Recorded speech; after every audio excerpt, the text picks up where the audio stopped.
근데 갑자기 사장님, 나 사장님 집에서 자면 안 돼요. 우리 집에서. 혹시 내가 너에게 이상한 짓을 할지 모르는데도 괜찮겠어요? 안녕하세요. 저는 40 초반이고 대학 동창 아내와는 결혼 10년 차에 두 자녀를 두고 있습니다.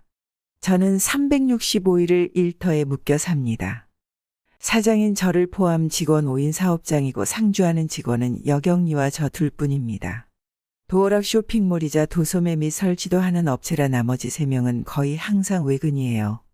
여직원은 쇼핑몰 관리하는 포지션으로 입사하였지만 가벼운 격리 업무까지 보고 있었고요.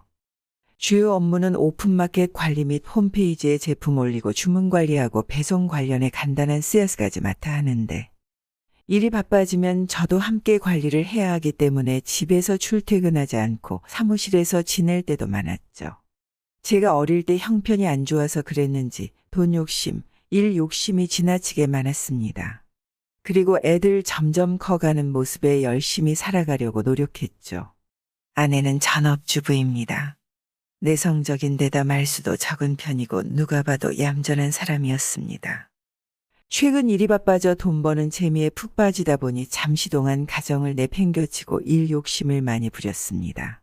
근데 하루는 아내가 나 오늘 동창회가 있어 서울 가 라며 한마디 하더라고요. 그래, 오랜만에 친구들 만나 바람도 쐬고 잘 다녀와. 밤 10시가 되어서 파김치가 된 몸으로 집에 들어왔는데 아내가 아직도 들어오지 않았더군요.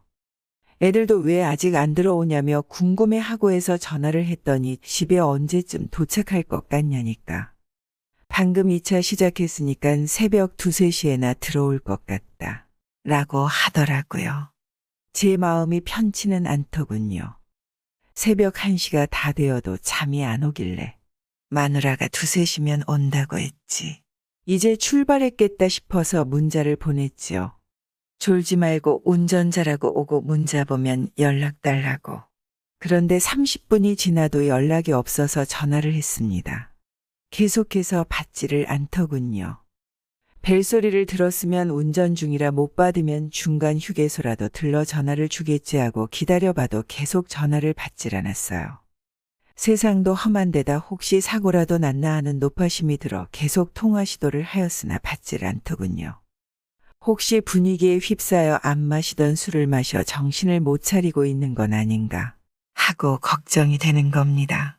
시간은 새벽 3시가 넘어 3시 반 4시가 넘어갔습니다. 연락이 안 되는 아내 때문에 잠을 못 자겠더라고요. 잠을 좀 자고 일찍 일하러 가야 하는데 뜬 눈으로 새고 있으니 아내에게 전화가 오더군요.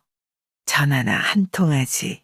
연락도 안 되고 뭐 한다고 그러느냐라고 물었더니 술 취한 목소리로 나 술 마셔서 정신이 하나도 없어. 그래서 친구 집에서 자고 들어갈 거야 라는 대답과 동시에 전화가 끊어지더군요. 그 너머로 남자 목소리도 들렸고요. 이건 무슨 황당한, 기가 막혀서. 그날 이후 밖으로 돌더니 동창회에서 만난 남자와 바람이 났습니다. 억장이 무너지고 분노 때문에 아내를 똑바로 보는 것조차 힘들었습니다. 그러나 엄마 없이 클 저희 아이들을 생각하면 이혼도 결코 쉬운 결정은 아니더군요.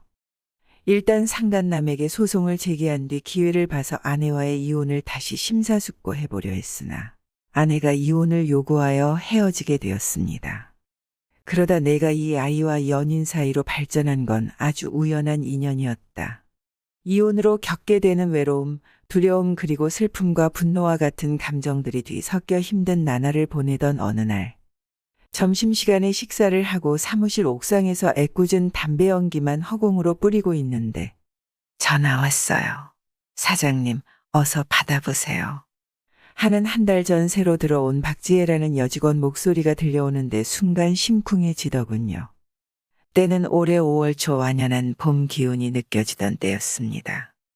저희 사무실에 상주하는 직원이 여직원 한 명뿐이었는데 최근 오픈마켓 입점과 웹디자인을 맡아줄 여직원을 한 명 더 뽑게 되었죠. 그녀는 23살이었습니다. 제가 참 좋아하는 스타일이었습니다. 약간 트와이스 지효 같은 스타일이랄까요. 그런데 기존 여직원이 집안 사정으로 보름 정도 일을 쉬게 되어 지혜라는 여직원과 밤늦게까지 야근을 하는 날이 많아졌습니다. 뭐 솔직히 처음엔 어떻게 해보려는 생각은 전혀 없었죠. 왜냐하면 나이차도 많이 나고 이혼을 한 지도 얼마 되지 않았으니까요. 근데 저도 모르게 기분이 약간 들떠 있었습니다. 남자는 문지방 넘을 힘만 있어도 여자를 찾는다. 밥숟가락 들 힘만 있어도 여자를 찾는다. 란 말에 절로 공감을 하는 순간이었죠. 지혜 씨, 저 커피 사러 갈 건데 뭐 마실래요? 저도 마침 커피 땡겼는데. 사장님이랑 저랑 통했나 보네요. 이 시간에 혼자 가시면 심심할 텐데 바람도 쐴 겸 저랑 같이 가요. 그럼 나야 좋지. 같이 가요. 그럼. 이러고서 같이 카페에 가서 커피를 주문하고 잠깐 앉아서 커피 한 잔의 여유를 즐기며 얘기를 나눴습니다. 그냥 처음에는 일 힘들지 않냐. 미숙 씨가 갑자기 장기 휴가를 내는 바람에 지혜 씨가 고생이 많다. 뭐 이런 얘기하다가 점점 사생활로 파고드는 대화. 아주 자연스럽게 이뤄졌죠. 이혼하고 혼자 지내고 있다. 너는 남친이랑 언제 헤어졌냐? 뭐 이런 지극히 사적인 얘기들. 그렇게 커피를 마시며 수다를 떨다가 다시 사무실로 복귀해서 일단 퇴근을 위해 열심히 저는 일을 마무리했습니다. 그렇게 주문 들어온 거 송장 뽑고 포장까지 마무리하니 12시가 되었더군요. 근데 여직원은 아직도 일을 하고 있는 거 아니겠어요? 지혜 씨 아직 멀었어요. 네, 이게 좀 안 되네요. 그래서 옆자리로 다가가 도움을 주었고. 그러다가 이렇게 하니깐 금방 되네요. 하며 그녀가 고개를 내 쪽으로 획 하고 돌리는데 여직원 얼굴과 제 얼굴이 되게 짧은 거리에 맞대는 상황이 된 거예요. 순간 둘 다 얼음 상태. 이건 무슨 시츄레이션인가. 어떻게 하지? 그 짧은 순간 5만 가지 생각이 드는 겁니다. 평소와는 다른 감정, 머릿속에 박히게 만들려는 듯 강하게 감정을 실어버리는 그녀. 단단하게 조여오는 매력에 한순간에 빠져버렸습니다. 며칠 뒤 주말 밤 지혜에게 연락이 왔습니다. 사장님, 지혜인데요. 저 오늘 술 한 잔만 사주세요. 왜? 무슨 일이라도 있어요. 나는 차를 천천히 그녀 집 방향으로 돌리며 물었다. 차에 올라타며 아무 말도 없이 눈물을 흘리기에 지혜 씨, 대체 무슨 일이야? 하고 또 묻자. 저희 아빠가 바람나서 엄마랑 이혼한대요. 저는 앞으로 누구랑 살아야 하죠? 응응응 하고 울기에 등을 두드리며 그만 울어 예쁜 얼굴 흉해져. 그러고 근처 호프집에 들러 생맥을 마시며 이런저런 얘기를 나누었죠. 근데 갑자기 사장님, 나 사장님 집에서 자면 안 돼요. 우리 집에서. 혹시 내가 너에게 이상한 짓을 할지 모르는데도 괜찮겠어요? 설마 그럴 리가요. 선비 같은 사장님이 그럴 리가 있겠어요. 호호호. 그녀가 갑자기 생각만 해도 웃음이 나온단다.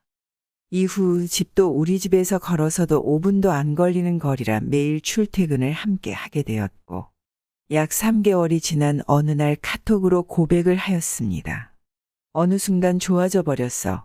아니 처음부터 좋아했었나 봐. 빠져버린 거야 못 나올 정도로. 지금은 널 많이 사랑하거든. 지혜 씨가 자꾸만 여자로 보이네. 진작부터 내 마음에 들었어. 이 일을 어쩌냐. 그녀가 자기 진심으로 좋아하냐고 그냥 순간적으로 그런 거 아니냐길래 진심으로 좋아한다고 정말 내 스타일이라 했죠. 그러고 생각을 한번 해보겠다고 해서 이틀의 시간이 흘렀고 나와 사귀기 시작했습니다. 지금은 회사 직원들 모두 부러워하는 사내 커플로 당당히 연애 중입니다.